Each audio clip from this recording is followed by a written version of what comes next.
Bueno, hablar del libro de Toño es siempre un desafío porque uno termina de saborearlo en la primera lectura y tiene que volver a una segunda y termina no decidiendo qué rebanada quiere saborearse. Las presentaciones suelen ser, bueno, como Álvaro lo ha dicho de manera muy sintética, para que la gente compre el libro, ¿no? Pero también para compartir lecturas. Y justo en esta ocasión creo que va a ser muy complementaria nuestra lectura y nos va a dar muestra de que es un texto que puede degustarse de muchas maneras. Quisiera empezar con una frase de Iván Jablonka que yo creo que caracteriza por lo menos mi lectura del texto y esa rebanada que he podido degustar. Una cosa es afirmar, nos dice Jablonka, que toda la historia es narración. Otra es dar vida a un razonamiento en un texto. Lo ha dicho de manera mucho más erudita Álvaro, ¿no? Pero digamos que capturamos como el mismo sabor del texto. El texto Misericordia nos da testimonio, bueno, hay que decirlo, de la narración como instrumento para llegar a la historia como razonamiento estilizado. Puesto en clave de una crónica de la fuga que se transforma en averiguación sobre los distintos tiempos y posiciones de los actores que vivían desde la Nueva España, el ocaso del dominio colonial. Un seguimiento es de esta apasionada narración de los incidentes que una collera de mezcaleros, genéricamente nombrados mecos, se produjo en el centro norte del reino y a la vez una disección de lo que me parece magistral, que son los cortes longitudinales sobre el espacio, cómo nos dibujan las praderas, cómo nos meten la temperatura de los desiertos, nos hunden las cañadas y nos monta en los lomos de la montaña. La textura étnica de los grupos sociales que nos describe, de los indígenas, de esa diversidad, de la gente de razón, esa sin razón en la que se mueven, de los negros y mulatos, que son, al final del día, los testigos, ¿no?, privilegiados de esta trama. Pero también de actores políticos, que van del Consejo de Indias a los virreyes, de los burócratas a los militares y hasta a los propios perseguidos. Es un tejido de relaciones en donde las motivaciones de un gran absurdo se combinan en una fuga. Y es que la fuga de estos 18 guerreros apaches, de una cuerda de 57, que habían partido 200, vale la pena decirlo así, perdonen los números, pero nos da una escala de la depredación que sobre esta población, sobre esta política de exterminio se practicaba sobre esta población. Entonces, sobre una cuerda de 57, se produjo una fuga de 18 en Plan del Río, aquí nomás, entre Jalapa y el puerto de Veracruz, como bien nos dice, a la hora de la oración. Símbolo importante porque aquí lo que tenemos es una tensión de creencias. El 7 de noviembre de 1796, que va a desatar una furiosa persecución de casi 90 días y 300 leguas de longitud. Ahí fue capturado uno en su intento de fugar, 3 murieron en las refriegas, 14 quedaron al final en una suerte de peregrinación de sombras, de los cuales otros 3 habían de perder la vida en una batalla que es narrada como si uno estuviera ahí, en el Cerro del Capulín, el 2 de febrero de 1797. Ahí 5 fueron capturados, destinados a Cuba, y 6 más desaparecidos en Acambay, burlando el cerco, heridos y silenciosamente. Estos últimos, nos dice Antonio, dejaron una cauda de historias. Esta es la parte interesante. Es esa cauda de historias la que Antonio se propone narrar. Es una secuencia de sangrientas historias y prodigiosos eventos que se coagularon uno a uno en la persecución. Él mismo nos habla de 2 senderos de una misma tragedia, que van a ir tirando una línea roja de insumisión y que llegarán hasta la isla de Cuba, cuando tendrán otro desenlace de insubordinación, rebelión, en donde se van a conjuntar apaches, negros y huachinangos. Es un mestizaje del desmadre, de la rebelión. Un sendero ardiente que alumbraba las debilidades de un dominio colonial ya agónico, pero feroz y encaminado al absurdo de guerras atlánticas perdidas de antemano y encarnizadas batallas internas. ¿Cómo observar entonces en un microanálisis esta debacle de un imperio que gravitaba alrededor de un desfiladero de insumisión y resistencias pasivas. Es aquí donde la narración adquiere un valor excepcional, ya que supone el reto asumido por el historiador de penetrar la subjetividad de los actores como explicación de las profundidades de sus cavilaciones, de los resultados que se traducen en conductas, en dilemas, hasta llegar a responder sobre los términos de esas decisiones.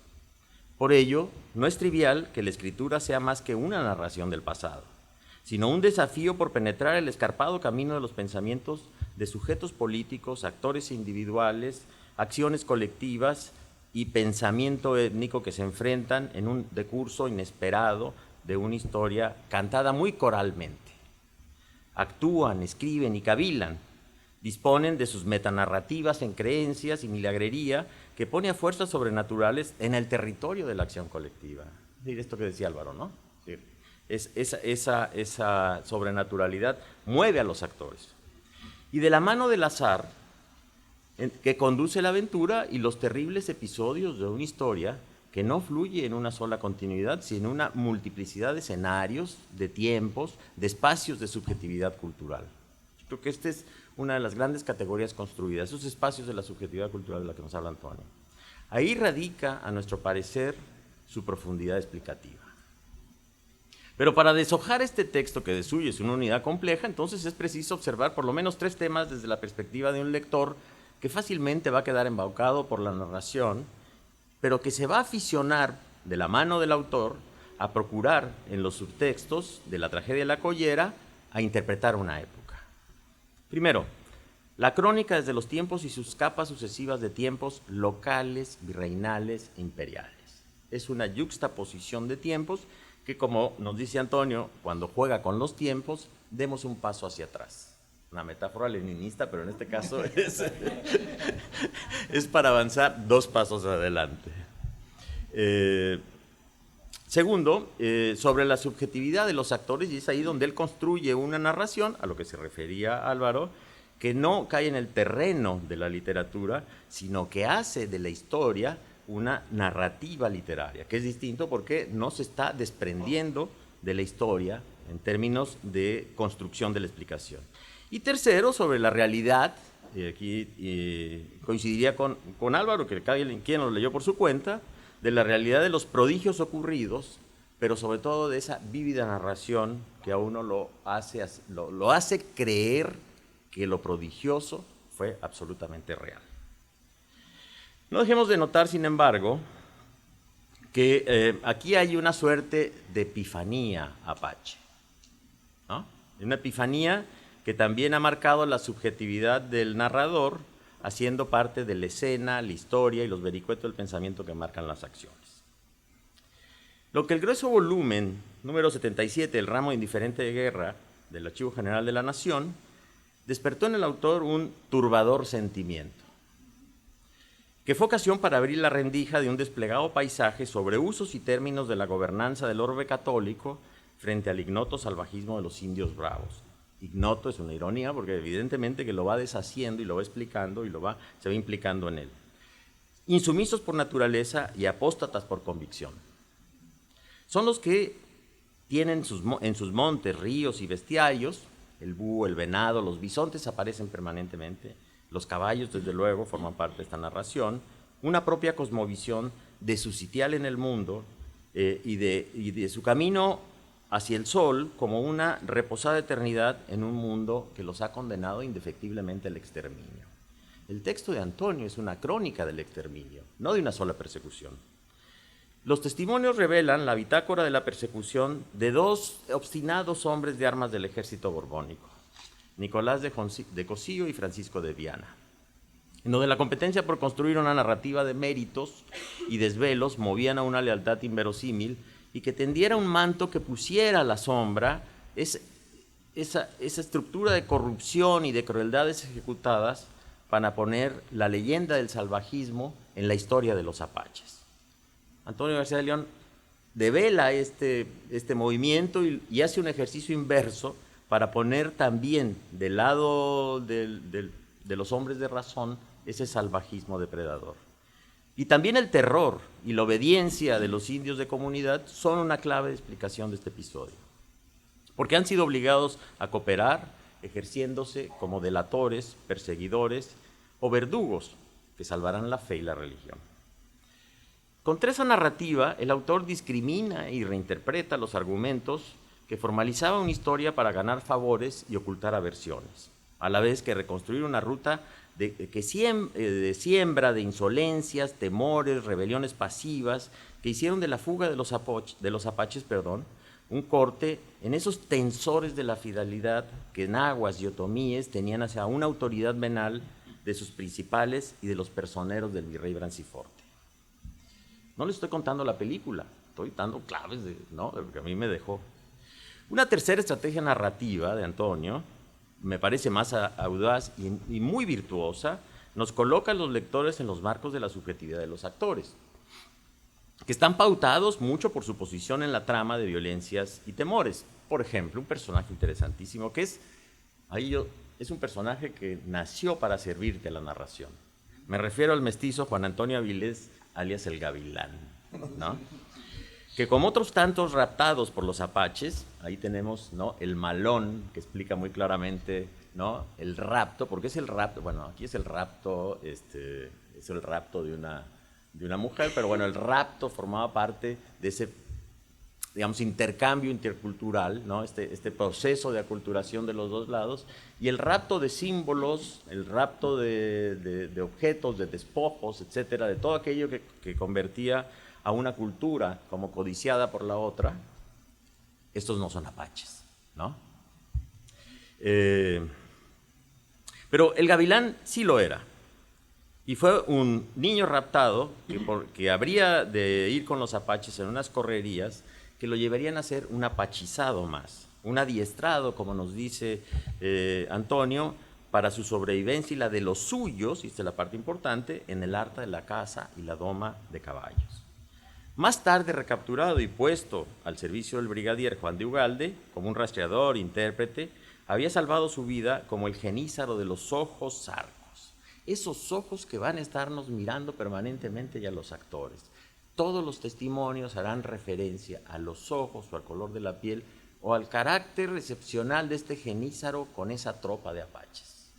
Es un detalle que para Antonio es fundamental y para el lector es una pista, es un sendero para seguir, para ver todo este proceso de aculturación, ¿no?, desestructuración, etc. Este intérprete de la época será testigo de nuestro autor y orientará las subjetividades de dos mundos culturales, creencias y premoniciones, llevando consigo, dice Antonio, toda la carga emocional que implicaba ser parte de los opresores de su propia gente. Claro, porque luego, al ser prisionero, se convierte... no se los va a contar, léanlo, como dice Álvaro. Pero no lo pierdan de vista, porque es muy importante seguir este personaje. Más tarde, habiendo sufrido las sospechas y desconfianzas de sus captores de razón, tomó el partido de los fugados que a un grito de muerte, que el grito de muerte es importantísimo porque va a resonar en toda la fuga, habrían tomado las armas y herido a sus vigías y escapado entre la maleza. Iniciaría pues ese largo periplo en donde Gavilán sería intérprete de dos cegueras de violencia y obstinada lucha por volver al nicho de su gentilidad.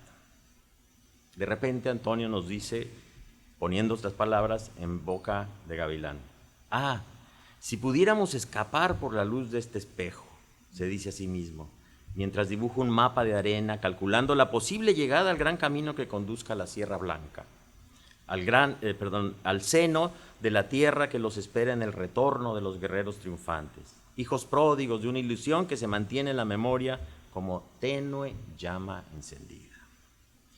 Su perseguidor más tenaz, Nicolás de Cosío, más imbricado en la guerra apache, a cuya conciencia carga la memoria de crueldades, traiciones y masacres hechas a aquellos indios que les produjeron fuertes dolores de pecho y melancolía. En palabras de nuestro autor, confiesa sus debilidades. Me duelen los huesos, dice Cosío. Lo saca, todo lo que estoy leyendo, lo saca de documentos, Pero bueno, también está la pluma del historiador. Me duelen los huesos, dice Cosío. El pecho apretujado me corta el resuello y al atardecer estoy tan cansado que pierdo todo rastro de hambre, decía para sus adentros. Observación del historiador. Hay ratos en que a duras penas subo a la montura, me acomodo en la silla y hago que uno de los guías se adelante para que asuma la tarea de llevarnos por donde venté la presa. Los insomnios me restan lucidez, aunque sé que cuando uno no puede dormir es que a esta hora despierto en los sueños de otra persona. Y esta transmisión, ¿no?, de la existencia de los actores me parece, otra clave fundamental para interpretar lo que el autor hace con los discursos de subjetividad.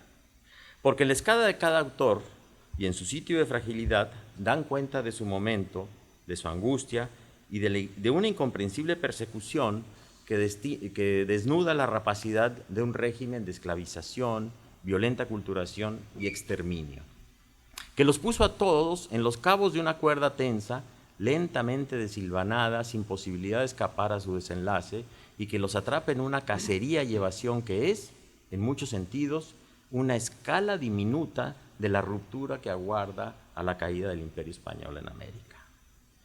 Esta última búsqueda, en la rasgadura que produce la persecución de los apaches, le permite a nuestro autor escudriñar en las rebeliones que precedieron a la fuga y que remiten a una memoria de la desobediencia, de la represión y de las crueldades que más tarde habrían de sucederle. Refieren también las razones profundas de los otomíes en su resistencia a los despojos de cabalgaduras y malos tratos que por esa rebelión pasiva los apaches sobrevivieron a la batalla del Capulín. Los apaches que sobrevivieron, a la batalla del Capulín, lograron escabullirse como sombras cubiertas por el manto de la complicidad. Pero la fuga no solo es el terreno de la guerra, entre cañadas, llanuras, lomos de cerros, sino también en una muerte que, como dice nuestro autor, tiene otro sentido de trascendencia. Es un paso, y aquí se pone en la observación del apache, es un paso de transformación para fundirse en el universo, escapando de los fuegos y los infiernos prometidos por los predicadores, convirtiéndose en estrellas y acompañando al sol en su destino. Y en ello hay una poética de la historia, que si nos ponemos en la tesitura de historiadores de hechos, como lo ha referido Álvaro, ignoramos que la narrativa de lo prodigioso forma parte también de la historia, que hay testigos y que sus imágenes y rememoraciones son también fragmentos de la historia que debemos inscribir en una narrativa realista. Nuestro autor, sin resistirse a considerar realista lo que la imagen de los testigos refieren, nos narra con virtuosismo el vuelo de los guerreros y de los chamanes, que apelando a ese tránsito a la mortalidad estelar cobra tinta en los documentos del expediente. Algunos ejemplos. En el vuelo, nuestro autor refiere la escapatoria de un apache quien, a petición de uno de sus guardas para que imitara el canto del tecolote, después de hacerse de unas plumas y ramas, y como refiere en su parte de guerra el propio cabo Luis Bernardi, es decir, es un documento, que ha glosado García de León, y en el cual, discúlpenme, se los voy a leer porque es bellísimo. Levantó los brazos y lentamente empezó a agitarlos, y con sus piernas arrancó a correr con ritmo lento y a ulular a modo de búho nocturno. Abrió los ojos con desmesura y ante la sorpresa de los guardianes, su cuerpo se llenó de plumas. Levantó el vuelo de improviso dando unos ruidosos aleteos que causaron una obscuridad repentina, pues casi apagaron las llamas de la fogata. Tomando velocidad y como un relámpago rodeado de las chispas de aquel fuego, atravesó el campo de la media luna, cruzando la barranca como una fugaz sombra. Volando cada vez más alto, desapareció en la penumbra y dejó a los soldados burlados en la oscuridad de la noche. Obviamente esto no lo escribió Luis Bernardi, era un cabo, ¿no? Pero lo escribió el historiador. La historia de la fuga es un fracaso de la estrategia de obediencia y de los temores en la Nueva España que están al borde de un colapso, como nos lo repite el autor. Sin embargo, las premoniciones de dicha hipótesis no conduce a una teleología de la revuelta en revolución, sino a un examen del tejido blando de la gobernabilidad colonial, de la fractura del mando y de los prodigios de una docena de fugados, ya sea por la muerte o por haber volado al sol o atravesar las llanuras para alcanzar el camino de tierra adentro. Todo ello nos transmite algo que es importante, el humor de la época, una historia de sensibilidades ocultas en un mundo de violencias y desigualdades. Una historia que hace presente y que nos trae al presente ese episodio de un pasado bien reposado en el volumen 77 de Indiferente de Guerra. Debemos a García de León ese prodigio de historia y narrativa que se expresa quizá en una traviesa aparición en la obra cuando escribe sobre los apaches evadidos. Mientras avanzan, sus pasos parecen no dejar huella alguna. Han topado de frente, más allá de San Juan del Río, con un destacamento que conduce una collera de indios cautivos hacia México. Es una vuelta al ciclo de lo que nos han narrado.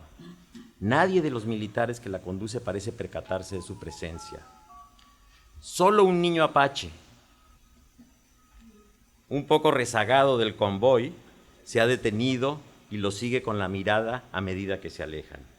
Ese niño que aparece en esta epifanía apache que tengo atrás nos ha dado una obra maravillosa, Misericordia. Muchas gracias. Muchas gracias, Antonio Ibarra.